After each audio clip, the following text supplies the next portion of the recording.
जी, मेरी अपनी ज़ाती वजह अलग है, लेकिन हमारे साथियों का हम पर दबाव या ये कहना, उसकी वजूहात बहुत सारी, और मैं हमेशा फाइटर रहा हूँ। I always lead from the front. पूरे हिंदुस्तान में जहाँ जहाँ मैं इंचार्ज रहा, तो मैंने पार्टी को प्रोग्राम नहीं दिया, मैंने प्रोग्राम बनाया, लेकिन उसको इम्प्लीमेंट खुद ही किया, जिसकी मिसालें बहुत है। पंजाब है, केरला है, आंध्रा है, तमिलनाडु है, कर्नाटका है। तो मैं सब लीडर्स को एक बस में भर देता था, जितने भी लीडर्स, और खुद ड्राइवर के साथ जो सीट होती उसमें बैठता था, और एक साल, डेढ़ साल दौरे करता था गांव में। तो मैं इस बात के लिए मशहूर हूँ कि मैं किसी को आगे नहीं फंसाता हूँ, खुद लीड लेता हूँ। नताइज कुछ भी हूँ, नताइज अवाम के हाथ में होते हैं, अल्लाह के हाथ में होते हैं।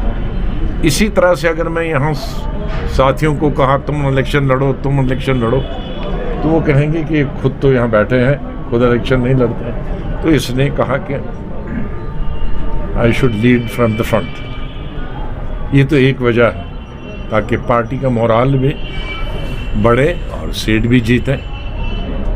और दूसरी वजह, शुरुआत मैंने पार्लियामेंट में लोकसभा से ही की,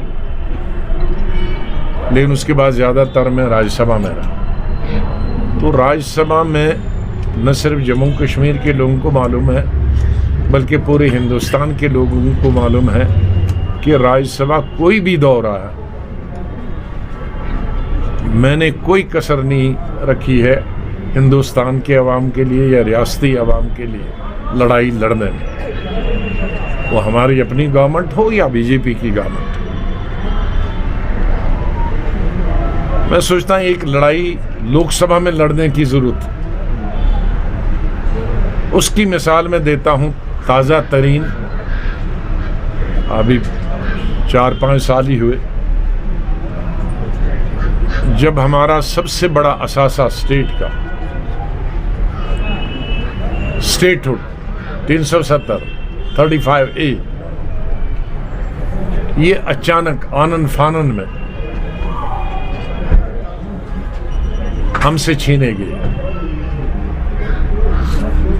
और ये ऐसा है जैसे कोई बिजली गिरती है अचानक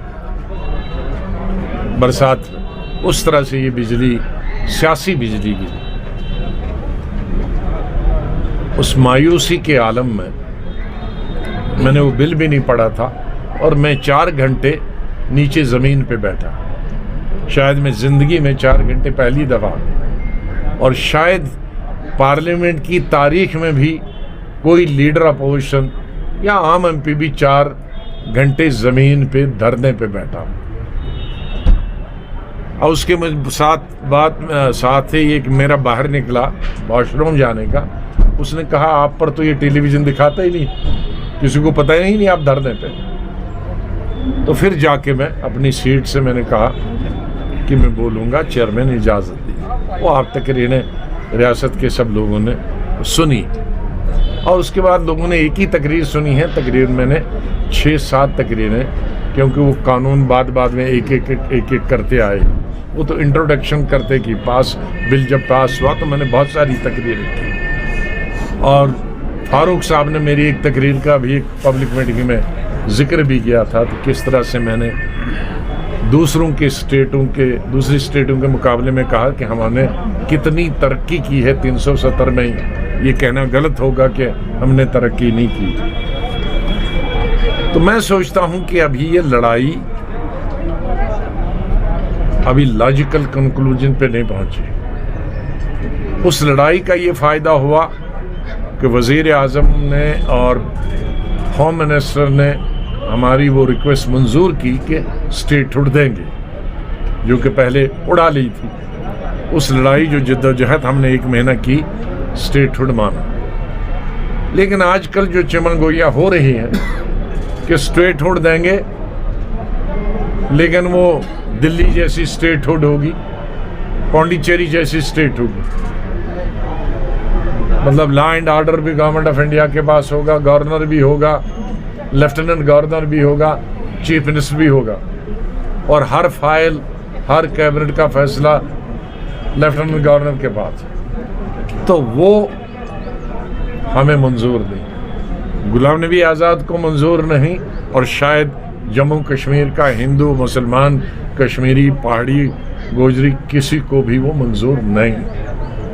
हम वही रियासत चाहते हैं जो ज़मानों से चलती आ रही है, मुगलों के ज़माने से भी चलती, सिखों के राज में भी चलती रही, महाराजा के राज में भी चलती रही, चाहे ताकत महाराजा के पास रही हो, लेकिन स्टेटहुड थी हमारी।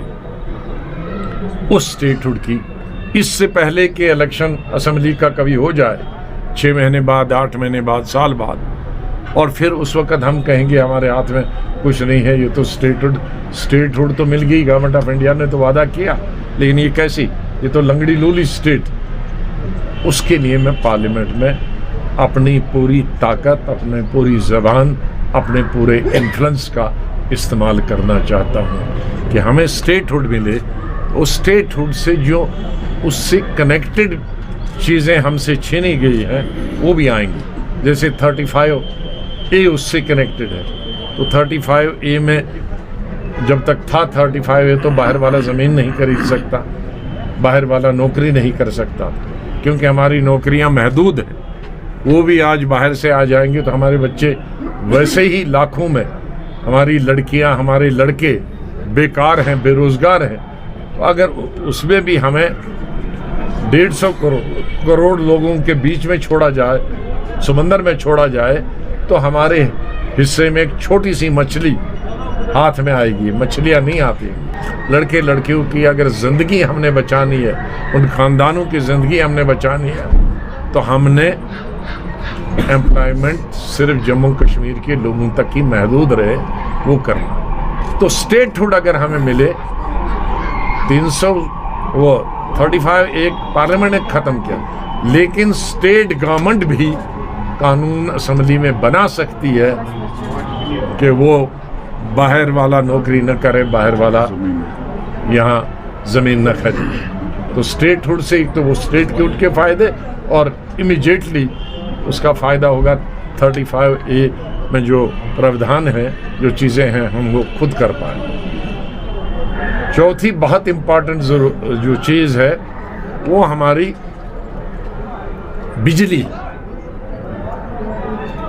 बिजली, जम्मू कश्मीर एक ऐसी स्टेट है जिसका दारोमदार सिर्फ बर्फ़ पर है। बर्फ़ गिरेगी नवंबर दिसंबर में तो पूरा साल रहेगी, दरियाओं में पानी पूरा साल रहेगा तो बिजली पैदा होगी। लेकिन बदकिस्मती से मुसलसल 2 सालों से, गुज़िश्ता 2 सालों से मार्च के महीने या एंडिंग फरवरी में बर्फ़ गिर रही है, जिसकी उम्र